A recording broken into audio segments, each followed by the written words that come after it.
দুনিয়ার মুসলমান ইমানদার আল্লাহর গোলাম, আমাদের দেশে ইনসাফ না, ইনসাফ ছিল না, ছিল জোর যার মুল্লুক তার। কথা বলেন ঠিক কিনা? টাকা যার, বিচার তার, ক্ষমতা যার, বিচার তার। আর যারা সহজ সরল, যারা সৎ পথের সৈনিক, তাদের তাদের জায়গা হলো জেলখানা। ঠিক কিনা? ঠিক কিনা? এই সমাজের মধ্যে ভালো মানুষের কদর ছিল না। 17টা বছর আওয়ামী লীগ সরকার যে অন্যায় করেছে, যে জুলুম নির্যাতন চালিয়েছে দেশের ওলামায়ে কেরামের উপরে, বাংলার ইতিহাসে এরকম নির্যাতন জুলুম কোন মানুষ বাংলাদেশে করে নাই। ঠিক কিনা? এত জুলুম। ওই জামানায় নমরুদ ইব্রাহিম আলাইহিস সালাতু ওয়াস সালামকে হত্যা করার জন্য অগ্নিকুণ্ড সাজিয়েছিল। বিশ্ব নবীজির দুনিয়াতে আসার আগের 90 বছর আগের একটা ঘটনা আছে। একজন জালেম বাদশা ছিল যার নাম ইউসুফ জুনাওয়াজ। ওই জালেম বাদশা ওই জামানায় 20,000 মুসলমানকে হত্যা করার জন্য কুতিলা আসহাবুল উখদুদ একটা গর্ত খনন করেছিল। আন্নারি যাতিল ওয়াকুদ, গর্তের মধ্যে আগুন জ্বালায়া 20,000 মুসলমানকে ওই জায়গার মধ্যে পুড়িয়ে হত্যা করেছিল। জোরে কর নাউজুবিল্লাহ। একটু শুধু মিলান, ওই জামানায় ইব্রাহিম আলাইহিস সালাতু ওয়াস সালামকে হত্যা করার জন্য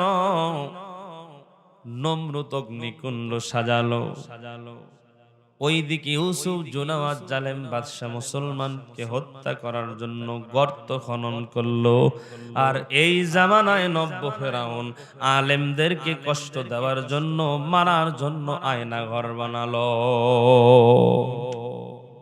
কোন না ঠিক না? ঠিক বলেন। দুনিয়ার মুসলমান ইমানদার আল্লাহর গোলাম, তো আমি যে জায়গার মধ্যে আছি ওই জায়গার মধ্যে থেকে আমাকে ইনসাফ ওয়ালা হওয়া লাগবে। আপনি বাবা, আপনারও একটা দায়িত্ব আছে। আপনি মা, আপনার দায়িত্ব আছে। আপনি শিক্ষক, আপনার দায়িত্ব আছে। আপনার অধীনস্থ যারাই আছে তাদের উপরে যেন জুলুম না হয়, তাদের সঙ্গে যেন ইনসাফ প্রতিষ্ঠা হয়। এই চেষ্টা আপনারে আমারে করার দরকার আছে না নাই? দুনিয়ার মুসলমান, এই দেশে যদি শ্রমিকের ইনসাফ প্রতিষ্ঠা করতে হয়, শ্রমিকের অধিকার যদি প্রতিষ্ঠা করতে হয়, একজন রিক্সা চালক, দিনমজুর, কাজের বুয়া, একেবারে নিম্ন শ্রেণীর লোক থেকে উচ্চ পদস্থ কর্মকর্তা পর্যন্ত যদি অধিকার প্রতিষ্ঠিত করতে হয়, এই বাংলার পার্লামেন্টে খেলাফতের বিকল্প, কোরআনের শাসনের বিকল্প আর কোনো কিছু নাই। কথা বলেন, কথা বলেন। দুনিয়ার মুসলমান বাবাজিরা, আবার আসুন। আল্লাহ পাক রব্বুল আলামিন বলেন, ইনসাফ ওয়ালা হয়ে যাও, ইনসাফ ওয়ালা হয়ে যাও। 2 নাম্বার আল্লাহ পাক রব্বুল আলামিন বলেন অল ইহসান। লম্বা করব না দুনিয়ার মুসলমান বাবাজির আমার। 1 নাম্বার আল্লাহ বলেন বিল আদলি, ইনসাফ ওয়ালা হও। 2 নাম্বারে আল্লাহ বলেন অল ইহসান, সুন্দর করো। ইহসান শব্দের অর্থ সুন্দর করা। কি করা? সুন্দরের কি শেষ আছে? বলেন বলেন বলেন। আমি আমার পোশাক সুন্দর করব, এই সুন্দরের কোনো শেষ নাই। আপনি একটা সানগ্লাস পরবেন, এটার সুন্দরের কোনো শেষ নাই।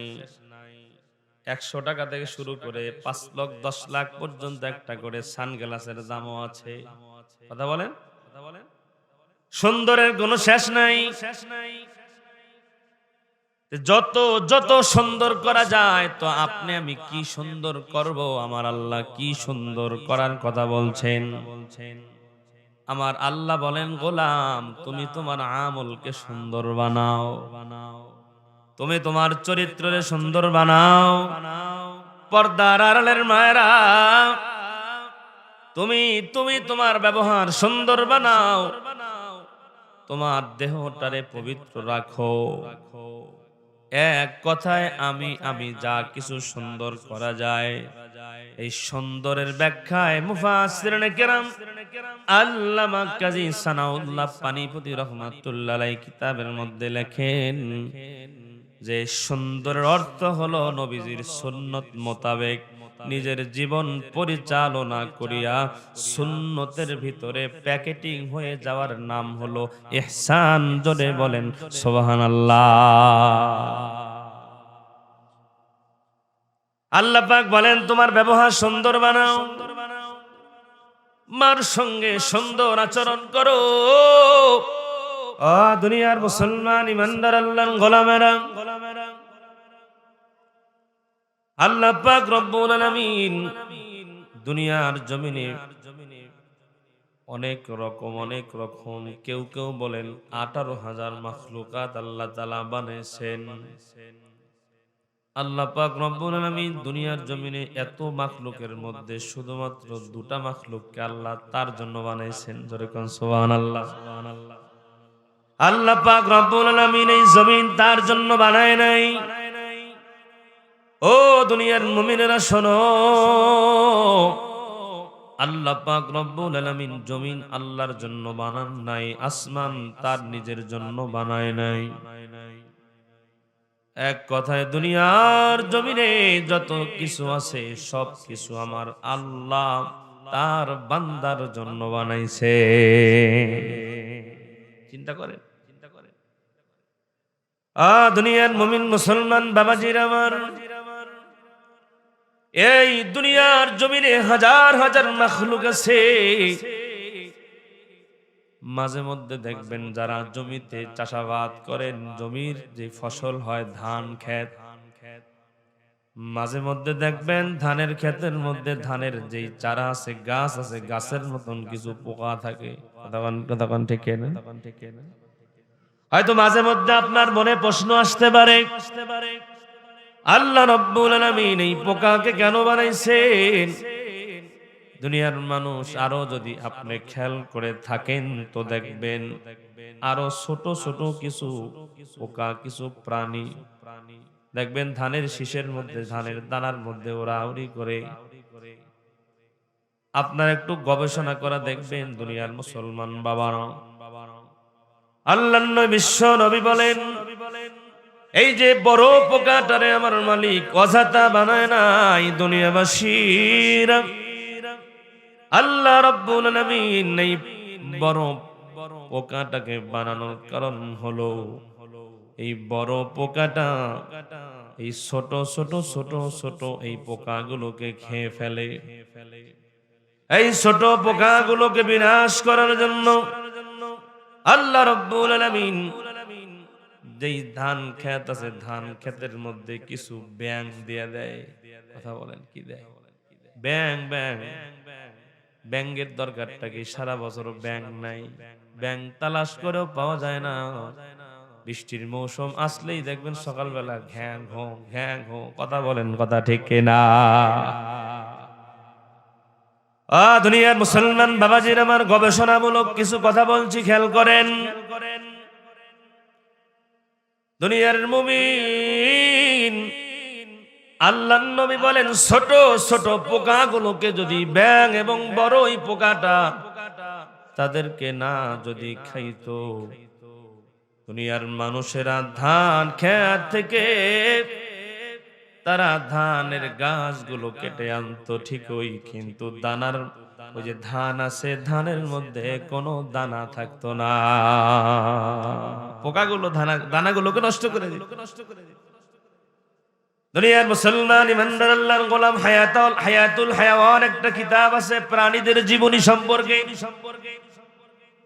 আল্লাহ রাব্বুল আলামিন দুনিয়ার জমিনে একটা প্রাণী এমন নাই যেই প্রাণীটাকে আমার আল্লাহ অযথা বানাইছেন। দুনিয়ার মুসলমান বিজ্ঞানী যারা ঔষধ আবিষ্কার করেন, আপনারা অনেকেই যারা মুরব্বী আছেন, এমনকি আমিও নিজে শুনেছি। যখন আমি ছোট ছিলাম ওই সময় শুনতাম ক্যান্সার হলে মানুষ আর বাঁচে না। কথা ঠিক কিনা বলেন? যক্ষা হইলে মানুষ আর বাঁচে না। কিন্তু পরবর্তীতে স্লোগান আমরা শুনতে পাইলাম, যক্ষা হলে রক্ষা নাই। এই কথার ভিত্তি নাই। কথা বলেন ঠিক না ঠিক? একটু যদি শুনলে অবাক লাগতে পারে।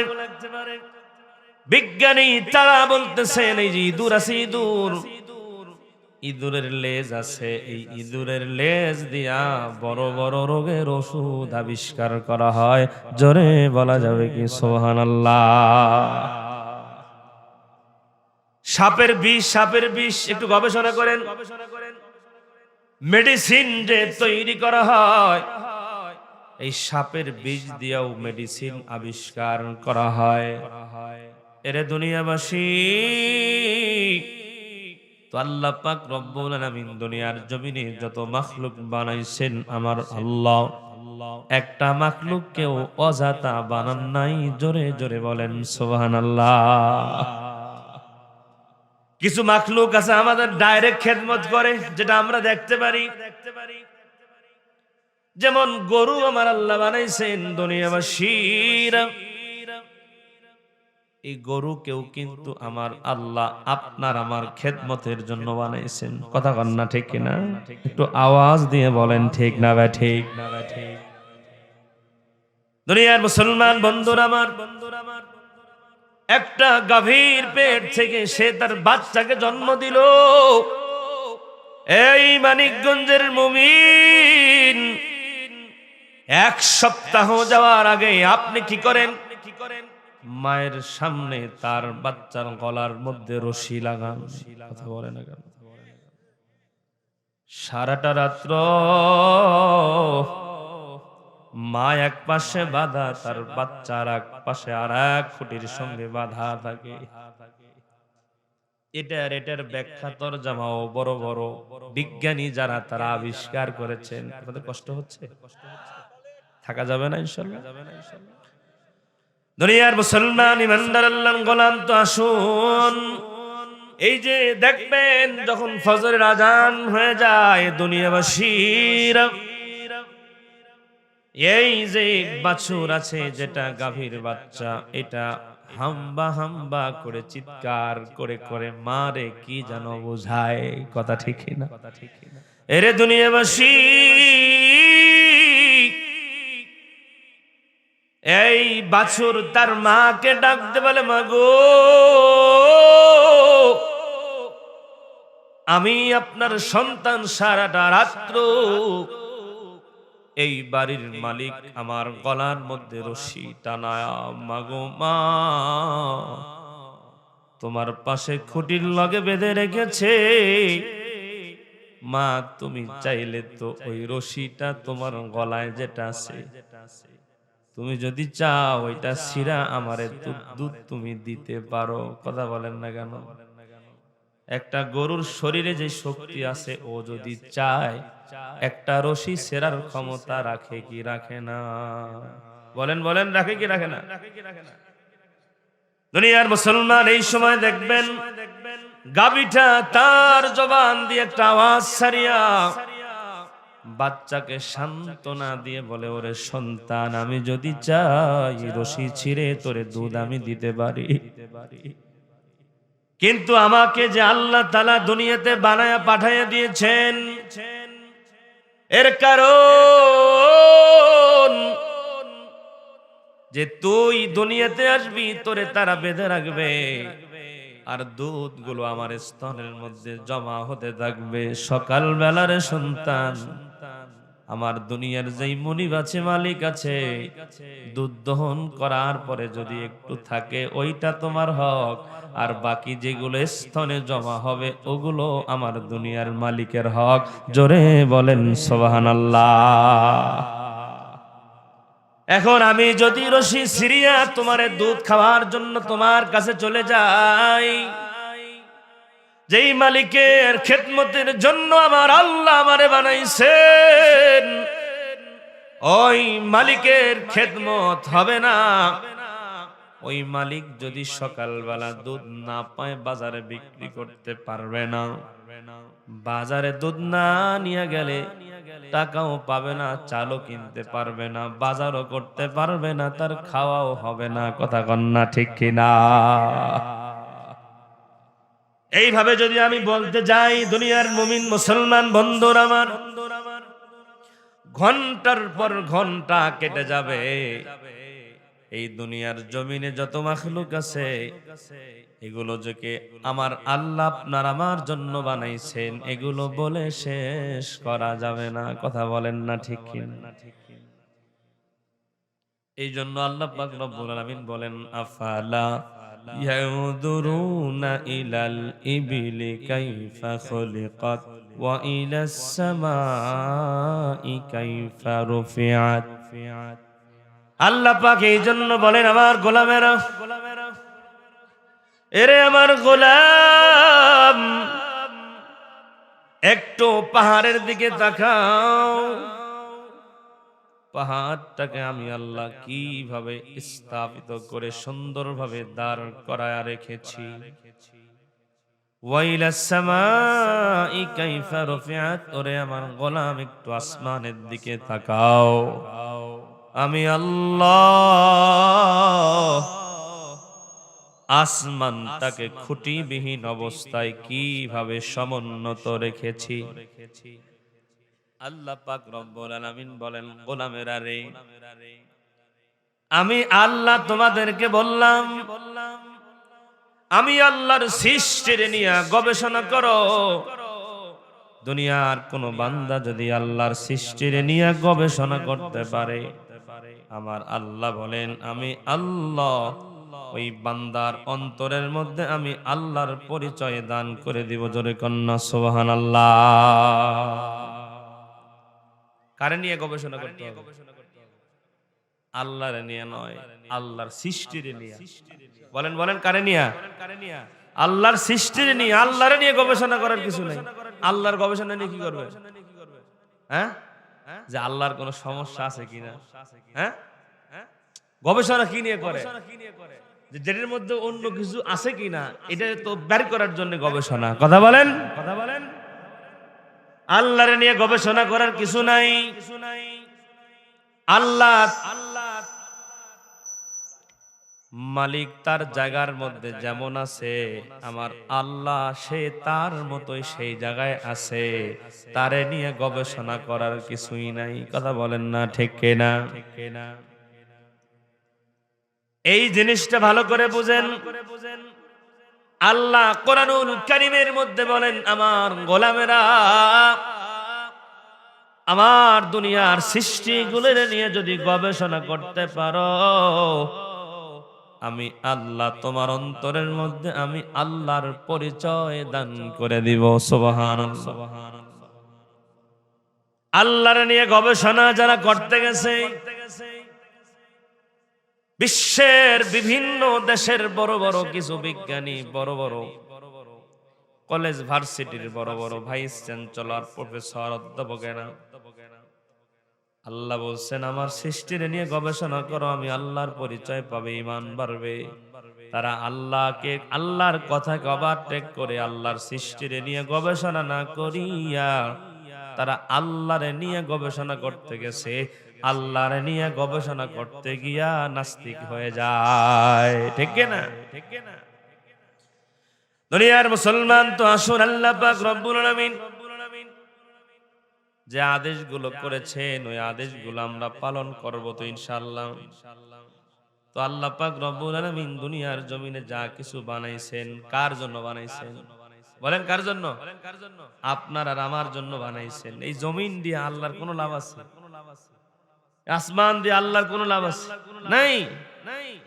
সব কিছু আল্লাহ আমাদের জন্য বানাইছেন। আল্লাহর নবী হাদিসে বলেন, আদ-দুনিয়া খুলিকাত লাকুম ওয়া আনতুম খুলিকতুম লিল আখিরাহ। আল্লাহর নবী বলেন, এই দুনিয়া এবং দুনিয়ার মাঝখানে যা কিছু আছে, আমার আল্লাহ সব কিছু তার বান্দার জন্য বানাইছেন। আর বান্দারে আল্লাহ কেন বানাইছেন? নবীজি বলেন, এই দুনিয়ার সমস্ত বান্দাদেরকে আমার আল্লাহ জান্নাত ভোগ করার জন্য বানাইছেন। সুবহানাল্লাহ। তাহলে আমি যে সূরা তেলাওয়াত করেছি, এই সূরা নাহলের 90 নম্বর আয়াতে আল্লাহ আদেশ করেছেন কয়টা? বলেন বলেন কয়টা? আপনাদের খারাপ লাগলে শেষ করে দিব। আল্লাহ পাক রব্বুল আলামিন বলেন, ইন্নাল্লাহা ইয়া'মুরু বিল আদলি ওয়াল ইহসান ওয়া ইতা'i যিল কুরবা ওয়া ইয়ানহা আনিল ফাহশাই ওয়াল মুনকারি ওয়াল বাগই ইয়া'iযুকুম লা'আল্লাকুম তাযাক্কারুন। আল্লাহ পাক রব্বুল আলামিন বলেন, ইন্নাল্লাহা, নিশ্চয় আল্লাহ তাআলা, ইয়া'মুরু, আদেশ করেন, বিল আদলি, আইন দাল্লাম তিনটা হরফ। আল্লাহ বলেন আদল। আল্লাহ পাক বলেন এক নম্বর আদেশ হলো ইনসাফ ওয়ালা হয়ে যাও। কি ওয়ালা? ইনসাফ শব্দের অর্থ হলো সমান করা। কি করা? সমান করা, সমান। আপনি বাবা, আপনার যদি দুটা সন্তান থাকে, জমি যদি 5 বিঘা থাকে, তো 2.5 বিঘা করে 2 সন্তানকে সমান করা লাগবে। কথা কোন ঠিক কিনা? কিন্তু আমরা আমাদের বাংলাদেশে হাজারো পরিবার দেখতে পাই, এক সন্তানকে বেশি লিখে দেয় আর এক সন্তানকে কম দেয়। এরকম পরিবার তো মানিকগঞ্জে নাই। আপনি ইনসাফ করেন নাই। আপনার দুটা সন্তান, আপনি বাবা, আপনার কাছে সন্তান হিসেবে তাদের সমান হক আছে না নাই? যে যেই জায়গার মধ্যে আছি ওই জায়গায় আপনি আমি দায়িত্বশীল। আমার আপনার আল্লাহ আপনার আমার দায়িত্ব সম্পর্কে হাসরের ময়দানে জিজ্ঞাসা করবে না করবে না? ইনসাফ ওয়ালা হয়ে যাও। আল্লাহ পাক বলেন, যারা ন্যায় পরায়ণ, যারা ইনসাফ ওয়ালা হয়, আমার আল্লাহ তাদেরকে ভালোবাসেন। জোরে বলেন সুবহানাল্লাহ। আল্লাহ বলেন, ওয়া আকসিতু ইন্নাল্লাহা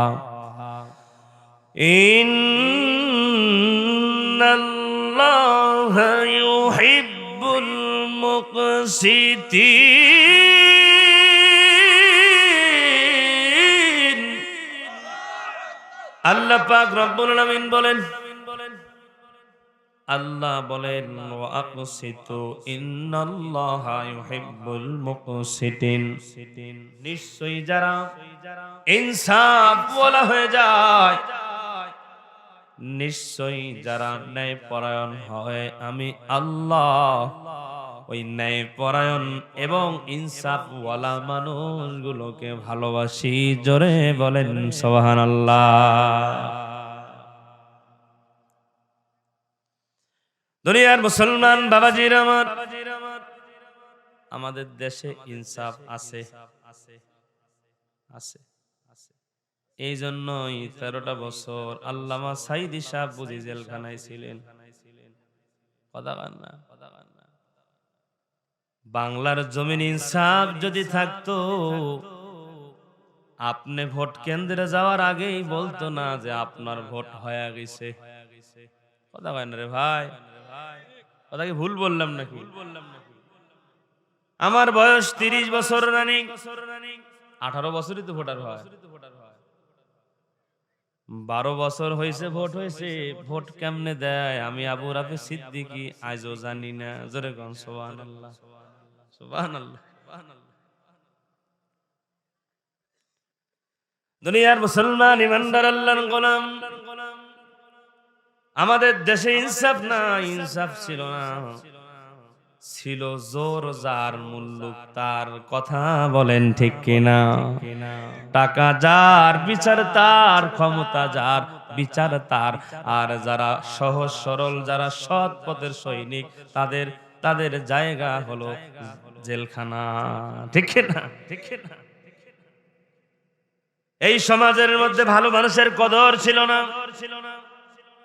17টা বছর আওয়ামী লীগ সরকার যে অন্যায় করেছে, যে জুলুম নির্যাতন চালিয়েছে দেশের ওলামায়ে কেরামের উপরে, বাংলার ইতিহাসে এরকম নির্যাতন জুলুম কোন মানুষ বাংলাদেশে করে নাই। ঠিক না? এত জুলুম। ওই জামানায় নমরুদ ইব্রাহিম আলাইহিস সালাতু ওয়াস সালামকে হত্যা করার জন্য অগ্নিকুণ্ড সাজিয়েছিল। বিশ্ব নবীজির দুনিয়াতে আসার আগের 90 বছর আগের একটা ঘটনা আছে। একজন জালেম বাদশাহ ছিল যার নাম ইউসুফ জুনাওয়াজ। ওই সময় সূরা বুরুজের তাফসীরটা একটু খুলে দেখবেন। সাটুরিয়াতে আসছিলাম 10 তারিখে, ওই জায়গায় সূরা বুরুজের তাফসীর করেছিলাম। ওই জালেম বাদশা ওই জামানায় 20,000 মুসলমানকে হত্যা করার জন্য কুতিলা আসহাবুল উখদুদ একটা গর্ত খনন করেছিল। আন্নারি যাতিল ওয়াকুদ, গর্তের মধ্যে আগুন জ্বালায়া 20,000 মুসলমানকে ওই জায়গার মধ্যে পুড়িয়ে হত্যা করেছিল। জোরে কর নাউজুবিল্লাহ, নাউজুবিল্লাহ। একটু শুধু মিলান, ওই জামানায় ইব্রাহিম আলাইহিস সালাতু ওয়াস সালামকে হত্যা করার জন্য নমরুদ অগ্নিকুণ্ড সাজালো। ওইদিকে ইউসুফ জুনাওয়াজ জালেম বাদশাহ মুসলমানকে হত্যা করার জন্য গর্ত খনন করলো। আর এই জামানায় নব্য ফেরাউন আলেমদেরকে কষ্ট দেওয়ার জন্য, মারার জন্য আয়না ঘর বানালো। কোন না ঠিক না? ঠিক বলেন। দুনিয়ার মুসলমান ইমানদার আল্লাহর গোলাম, তো আমি যে জায়গার মধ্যে আছি ওই জায়গার মধ্যে থেকে আমাকে ইনসাফ ওয়ালা হওয়া লাগবে। আপনি বাবা, আপনারও একটা দায়িত্ব আছে। আপনি মা, আপনার দায়িত্ব আছে। আপনি শিক্ষক, আপনার দায়িত্ব আছে। আপনার অধীনস্থ যারাই আছে তাদের উপরে যেন জুলুম না হয়, তাদের সঙ্গে যেন ইনসাফ প্রতিষ্ঠা হয়। এই চেষ্টা আপনারে আমারে করার দরকার আছে না নাই?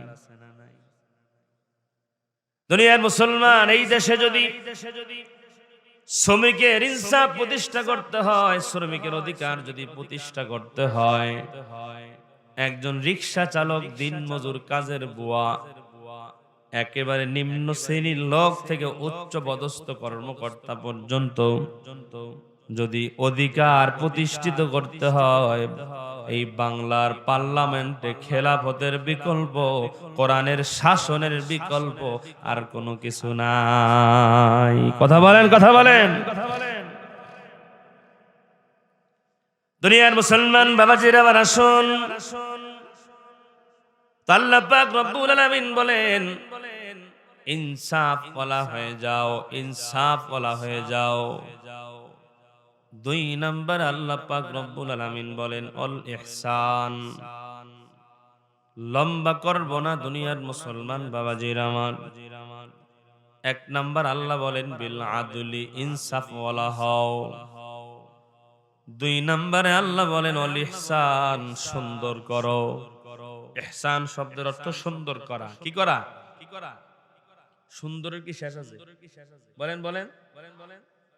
আমি আমার পোশাক সুন্দর করব, এই সুন্দরের কোনো শেষ নাই। আপনি একটা সানগ্লাস পরবেন, এটার সুন্দরের কোনো শেষ নাই। 100 টাকা থেকে শুরু করে 5 লাখ 10 লাখ পর্যন্ত একটা করে সানগ্লাসের দামও আছে। কথা বলেন। সুন্দরের কোনো শেষ নাই। যত যত সুন্দর করা যায়, তো আপনি আমি কি সুন্দর করব? আমার আল্লাহ কি সুন্দর করার কথা বলছেন। আমার আল্লাহ বলেন, গোলাম তুমি তোমার আমলকে সুন্দর বানাও, তুমি তোমার চরিত্রকে সুন্দর বানাও। পর্দার আড়ালের মায়েরা, তুমি তুমি তোমার ব্যবহার সুন্দর বানাও, তোমার দেহটারে পবিত্র রাখো। এক কথায় আমি যা কিছু সুন্দর করা যায়, এই সুন্দরের ব্যাখ্যায় মুফাসসিরিনে কেরাম আল্লামা কাজী সানাউল্লাহ পানিপতি রাহমাতুল্লাহ আলাইহি কিতাবের মধ্যে লেখেন যে সুন্দরের অর্থ হলো নবীজির সুন্নত মোতাবেক নিজের জীবন পরিচালনা করিয়া সুন্নতের ভিতরে প্যাকেটিং হয়ে যাওয়ার নাম হলো ইহসান। জোরে বলেন সুবহানাল্লাহ। আল্লাহ পাক বলেন তোমার ব্যবহার সুন্দর বানাও, মার সঙ্গে সুন্দর আচরণ করো, বাবার সঙ্গে সুন্দর আচরণ করো, যারা স্বামী আছে স্ত্রীর সঙ্গে ভালো আচরণ করো, স্ত্রী যারা স্বামীর সঙ্গে ভালো আচরণ করো। কিন্তু আমরা সুন্দর আচরণ করি না, সন্তান হয়ে মার উপরে বকা দেয়, মাকে রাগ করে কথা বলে, সন্তান আছে না নাই? এই গত ৩-৪ দিন আগে একটা ঘটনা দেখছিলাম বগুড়াতে। মাকে নিজের সন্তান কি করছে? হত্যা করছে। তবে আজকের খবর অন্যটা দেখো, ওই খবরটাই দেখেন ভুল তথ্য মানুষকে কোথায় নিয়ে যায়। শোনেন, আমি গত 2 দিনও এই কথাটা বলেছিলাম মায়ের বয়ানে গিয়া, যে একজন সন্তান পকেট খরচের জন্য তার মাকে কি করছে? হত্যা করছে, ওরে ডিপ ফ্রিজে রাখছে। র্যাবের এটা কথা। কিন্তু এই 2-3 দিন আবার তদন্ত করতে গিয়ে দেখা গেল উল্টা। কি বলে, 4 তলার ভাড়াটিয়া এক মহিলা এবং তার সঙ্গে আরো 2 জন মহিলাকে নিয়ে 3 জন মহিলা মিলে এই ছেলের মা সাদ নাকি জানো নাম, সাদি, তার মাকে হত্যা করে ডিপ ফ্রিজের মধ্যে রাখছে। সারা বিশ্ব খবর হয়ে গেছে এই খবর এই 2-3 দিনে। মা খুন হয়েছে সন্তানের হাতে। র‍্যাব কি তদন্ত করলো আর কি তদন্ত কইরা তারা মিডিয়ার মধ্যে আইসা এই কথাগুলো বলল। এই তদন্ত ছাড়া যারা এই নিউজ করলো, যারা এই তথ্য দিল, এদেরকে বিচারের আওতায় আনা দরকার। কথা বলেন না কেন? এই ছেলে সারা বিশ্বের মধ্যে হাজার মানুষের বদদোয়া পেয়েছে। কথা বলেন। এই সন্তান সারা দেশের মধ্যে সম্মান হারিয়েছে। তার সম্মান কে ফিরিয়ে দিবে? ভুল তথ্য। এই বাংলাদেশ কবে ঠিক হবে আল্লাহ জানে। আপনি চিন্তা করেন তো, এই তথ্যটা এই সন্তানের জীবনটা কোথায় নিয়ে গেছে? এই জন্য যে কোনো কিছু বলার আগে আগে ভাবতে হয়, ভাবিয়া করিও কাজ করিয়া। এরকম অনেক খবর আছে, মার হাতে সন্তানের হাতে মা খুন হয়, ঠিক আছে, কিন্তু তথ্যটা তো সঠিক হওয়া লাগবে। কথা বলেন। দুনিয়ার মুসলমান ইমানদার আল্লাহর গোলাম পর্দার আড়ালের মায়েরা, আল্লাহ পাক রব্বুল আলামিন বলেন তোমরা সুন্দর করো তোমাদের চলাফেরা। আমাদের মায়েরা বর্তমানে পর্দা করে চলতে চায় না। কথা বলেন ঠিক না? শহরে বাজারে দেখো নারীদের ঢল, পর্দাবিহীন তারা করে ঝলমল। অন্যকে তার দিকে আশেক বানায়, অন্যকে তার দিকে আশেক বানায়। দেশটা আজি ধ্বংস নারীর বেপরদায়, সবার মুখে একই আওয়াজ হায় হায় হায়। আপনার আমার ঘরের মায়েরা যে পর্দা করে না, এর জন্য দায়ী কারা? বলেন না কারা? আমরাই তো দায়ী। আমরা যদি তাদেরকে ঠিক মতো চালানোর চেষ্টা করতাম, পর্দায় রাখার চেষ্টা করতাম।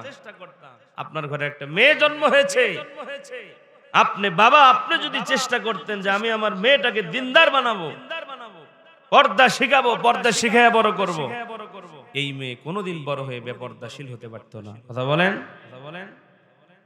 আমার দুঃখ লাগে, আফসোস লাগে মাঝে মধ্যে। আমি একদিন এক হোটেলে বসছি, আমার মসজিদের পাশে একটা হোটেল আছে, মাঝে মধ্যে একটু বসি অল্প সময়। কারেন্ট যখন থাকে না তখন বসি, কারণ বাসা তো 5 তলায়, কারেন্ট না থাকলে লিফটে যাওয়া যায় না। তো আমি বসে আছি, এক লোক আর এক লোককে একটা ভিডিও দেখাইতেছে। চিন্তা করেন ভিডিও কি, যে বলে যে আমার 4 বছরের একটা মেয়ে, সে মঞ্চের মধ্যে আলহামদুলিল্লাহ খুব সুন্দর করে নাচে। কি বলে 4 বছরের মেয়ে আলহামদুলিল্লাহ সে মঞ্চের মধ্যে অনেক মানুষের সামনে সুন্দর করে নাচে। বাবা কি গর্ববোধ করছে তার মেয়েকে নিয়ে। এরকম আছে না নাই? ভিডিও কলে দেখায়, বিদেশে থাকে বাবা মা, ভিডিও কলে দেখায়, দেখো তোমার মেয়ে কে সুন্দর নাচছে, নেচে নেচে জাহান্নামে যাচ্ছে। কথা বলেন না কেন? আধুনিকতার নামে আজকে আমাদের মায়েরা উচ্চ শিক্ষায় শিক্ষিত হওয়ার নামে তারা বুক টান টান করে বলে আমরা ডিজিটাল দেশে আধুনিকতার সাথে আমরা এগিয়ে যাচ্ছি। কথা বলেন ঠিক কিনা? আমি বলে হ্যাঁ, কথা সত্য। আপনাদের পিছনে শয়তান ওয়াসওয়াসা দিতে আছে, আর আপনারা দৌড়ায়া দৌড়ায়া জাহান্নামের দিকে আগায়া যাচ্ছেন। কথা বলেন ঠিক কিনা? বর্তমান সমাজে মেয়েরা যে যত শিক্ষিত হচ্ছে সে তত উলঙ্গ হচ্ছে। কথা বলেন ঠিক কিনা? যে যত শিক্ষিত হচ্ছে সে তত ধর্ম অন্ধ হচ্ছে। যে যত শিক্ষিত হচ্ছে সে তত আগে জাহান্নামের দিকে দৌড়াইতেছে। কথা বলেন ঠিক কিনা? শিক্ষায় জাতির মেরুদণ্ড আমরা বলি। কোন শিক্ষা? শিক্ষায় জাতির মেরুদণ্ড। যেই শিক্ষা মানুষকে সভ্যতা শেখায় না, যেই শিক্ষা মানুষকে মানবতা শেখায় না, যেই শিক্ষা মানুষকে মানুষত্ববোধ শেখায় না, যেই শিক্ষা সে শিক্ষা অর্জন করে সে নিজে নিজেকে চিনতে পারে না, এই শিক্ষা শিক্ষাই জাতির মেরুদণ্ড হতে পারে না। ঠিক কিনা? শিক্ষাই জাতির মেরুদণ্ড তো সেই শিক্ষা যেই শিক্ষা আমাকে নিজে নিজেকে চিনায়, যেই শিক্ষা আল্লাহ চিনায়, যেই শিক্ষা মানবতা শিখায়, কোনটা ভালো কোনটা মন্দ যেই শিক্ষা আমাকে শিখায়, ওই শিক্ষা হলো শিক্ষাই জাতির মেরুদণ্ড। আর সেই শিক্ষা হলো আল্লাহ প্রদত্ত কোরআনের শিক্ষা, দ্বীনি শিক্ষা। কথা বলেন ঠিক? কথা বলেন ঠিক? আল্লাহ পাক দ্বীনের জ্ঞান আমাদেরকে শেখার মতো তৌফিক দান করেন। জোরে বলেন আমিন। আপনার বাচ্চাকে আপনি স্কুলে পড়ান, কলেজে পড়ান, সমস্যা নাই, কিন্তু আগে দ্বীন শিখান, আগে কোরআন শিখান।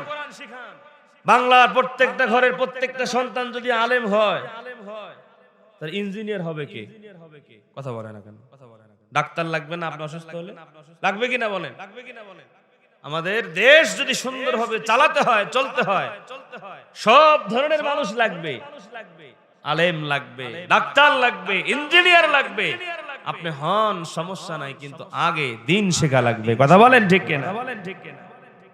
আমি এটা বিশ্বাস করি, একটা মানুষ যদি ছোটবেলায় সে আল্লাহর পরিচয় অন্তরে বদ্ধমূল করে নিতে পারে, দ্বীনি শিক্ষায় শিক্ষিত হতে পারে, এরপরে সে জেনারেলে গিয়েও যদি পড়ালেখা করে, সে যদি ডাক্তার হয় অথবা বড় একটা অফিসের চেয়ারও পায়, কলমের খোসা দিয়ে কমপক্ষে মানুষের কাছ থেকে ঘাম জড়ানো লক্ষ টাকা সে ঘুষ নিতে পারবে। কথা বলেন না কেন?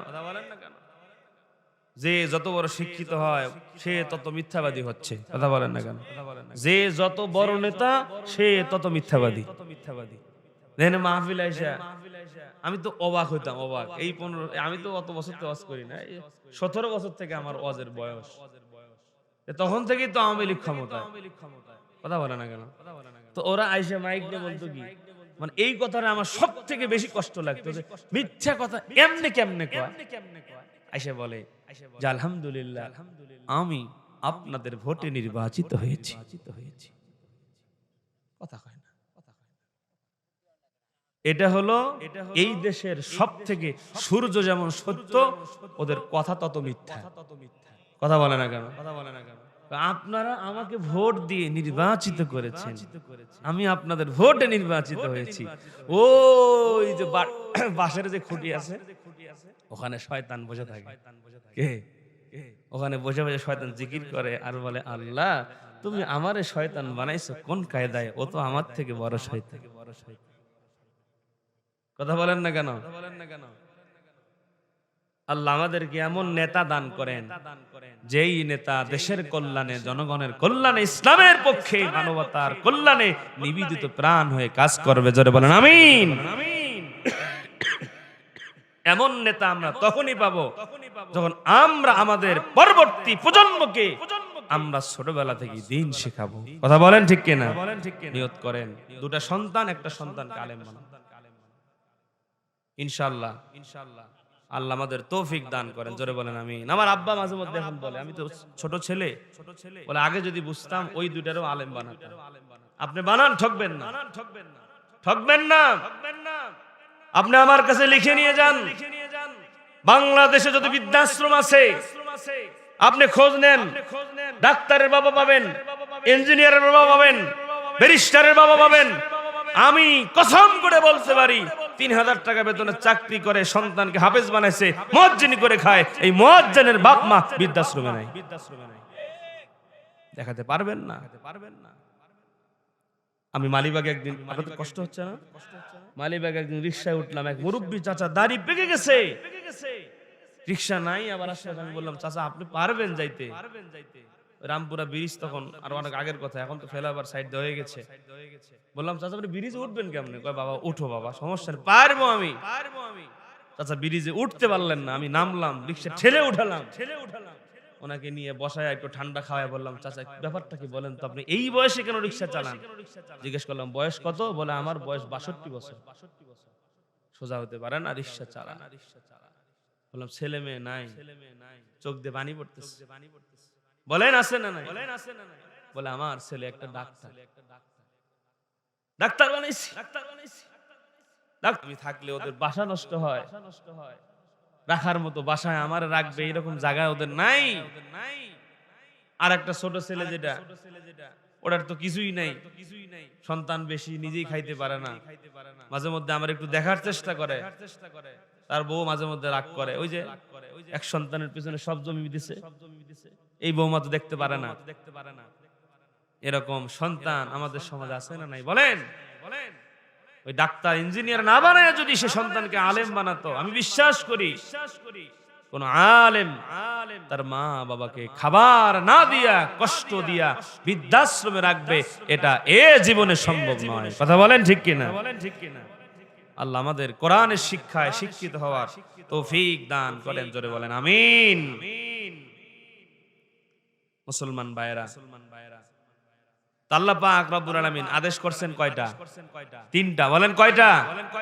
একটা ইনসাফ ওয়ালা হও, তুমি যেই জায়গায় আছো সেই জায়গা থেকে ইনসাফ কায়েম করো। 2 নম্বর ইহসান, তুমি সুন্দর করো, মায়ের সঙ্গে ভালো আচরণ করো, বাবার সঙ্গে ভালো আচরণ করো। আজকে আমরা মারে কষ্ট দেই, বাবারে কষ্ট দেই। যুবক ভাইরা,